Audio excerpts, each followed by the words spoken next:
ધોરાજી તાલુકા પોલીસે મહિલાની પોલીસ ફરિયાદ નહીં નોંધતા મહિલા ગુજરાત હાઈકોર્ટમાં પહોંચી હતી, જેથી ગુજરાત હાઈકોર્ટે મહિલાની પોલીસ ફરિયાદ નોંધવા માટે પોલીસને હુકમ ફરમાવ્યો હતો। આ મહિલાને તેમના 2 સગીર બાળકો સાથે તેમનું ગામ તેમજ વિસ્તાર જબરજસ્તી મુકાવી બહાર કાઢી મૂકી હોવાની પણ મહિલાએ પોતાની વ્યથા જણાવી હતી।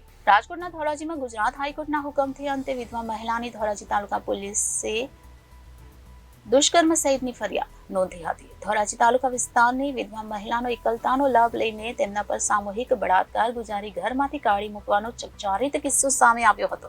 વિધવા મહિલાના પતિના અવસાન બાદ સાસરિયાઓ દ્વારા શારીરિક અને માનસિક દુઃખ ત્રાસ આપવામાં આવતો હોવાની માહિતી સામે આવી હતી। વિધવા મહિલા સાથે તેમની મરજી વિરુદ્ધ જબરજસ્તી શારીરિક સંબંધ બાંધવામાં આવ્યો હોવાનું ભોગ બનનારે જણાવ્યું હતું। આ બનાવ સમયે મહિલા પાસે કોઈ પણ પુરાવા ન હતા, જે બાદ પુરાવા મળતા મહિલા કાર્યવાહી કરવા પોલીસ સ્ટેશન પહોંચી હતી। તેમની સાથે બનાવ બન્યા બાદ તેઓ ધોરાજી તાલુકા પોલીસ મથકે ફરિયાદ નોંધાવવા પહોંચ્યા હતા। ધોરાજી તાલુકા પોલીસે મહિલાની પોલીસ ફરિયાદ નહીં નોંધતા મહિલા ગુજરાત હાઈકોર્ટમાં પહોંચી હતી। ન્યાય માટે મહિલાએ ગુજરાત હાઈકોર્ટમાં પોલીસ ફરિયાદ દાખલ કરવા માટેની પિટિશન ફાઇલ કરી હતી। ગુજરાત હાઈકોર્ટે મહિલાની પોલીસ ફરિયાદ નોંધવા માટે પોલીસને હુકમ ફરમાવ્યો હતો। હાઈકોર્ટના ઓર્ડર બાદ વિધવા મહિલાની ધોરાજી તાલુકા પોલીસે અંતે ફરિયાદ નોંધી મહિલાના 2 નણદોયા તેમજ નણંદ અને સાસુ સહિત કુલ 7 વ્યક્તિઓ સામે ફરિયાદ નોંધી હતી। વિધવા મહિલાને સાસરિયાઓ દ્વારા શારીરિક અને માનસિક દુઃખ ત્રાસ આપી હેરાન પરેશાન કરતા હોવાની પણ મહિલાએ વાત જણાવી હતી। આ બનાવની અંદર પોલીસે આઈપીસી કલમ 376D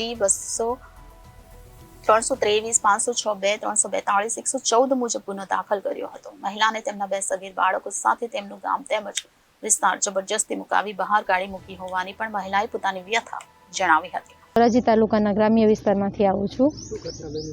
મારા પતિ 2021માં અવસાન પામેલા હતા। એના 8-9 દિવસ પછી મારા 2 નણદોયાએ મારી સાથે જબરજસ્તી મારી ઈચ્છા વિરુદ્ધ બળજબરી કરીને શારીરિક સંબંધ બાંધેલો હતો।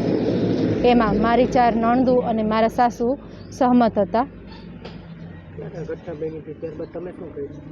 આ ઘટના 2021માં મારા પતિના અવસાન પછી બનેલી હતી। પછી મારી પાસે પૂરતા પુરાવા ન હતા, તેથી મેં કોઈ ફરિયાદ નોંધાવી ન હતી। અત્યારે મારી સાથે પુરાવામાં મારા નણદોયાએ વોટ્સએપ ચેટથી પોતે કબૂલ કર્યું છે કે અમે આ વસ્તુ કરી છે તારી સાથે। હું પછી એ પુરાવા લઈને પોલીસ ફરિયાદ મેં કરાવેલી હતી। પોલીસ ફરિયાદ કરાવેલી હતી, પરંતુ કોઈ પણ રાજકારણ વચમાં કામ કરી ગયું હતું, તેથી પોલીસે મારી ફરિયાદ નોંધી ન હતી। પછી હું હાઈકોર્ટમાં ગઈ હતી અને હાઈકોર્ટમાંથી હું હુકમ લઈ આવી હતી અને હાઈકોર્ટમાંથી હુકમ લઈ આવ્યા બાદ મેં પાછી પોલીસ ફરિયાદ કરી ધોરાજી તાલુકામાં। તો પોલીસ એનું કાર્ય અત્યારે કરે છે।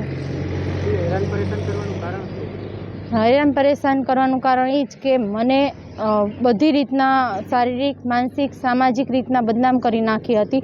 મને અને મારા બાળકોને જાનથી મારી નાખવાની પણ ધમકી આપી હતી અને આ વિસ્તાર છોડાવવા મજબૂર કરી હતી। તેથી હું આ વિસ્તાર છોડીને જતી રહી। ફરિયાદમાં મારા 4 નણદો, મારા સાસુ અને 2 નણદોયા, એના વિરુદ્ધ મેં ફરિયાદ નોંધાવેલી છે। પરિવાર દ્વારા મને ધમકીઓ આપેલી હતી કે તું આ બધી વસ્તુ સ્વીકારી લે અને તું આ બાબતે પોલીસ ફરિયાદ બી ના કરતી અને નહીંતર તને અને તારા 2 બાળકોને જીવથી મારી નાખશું।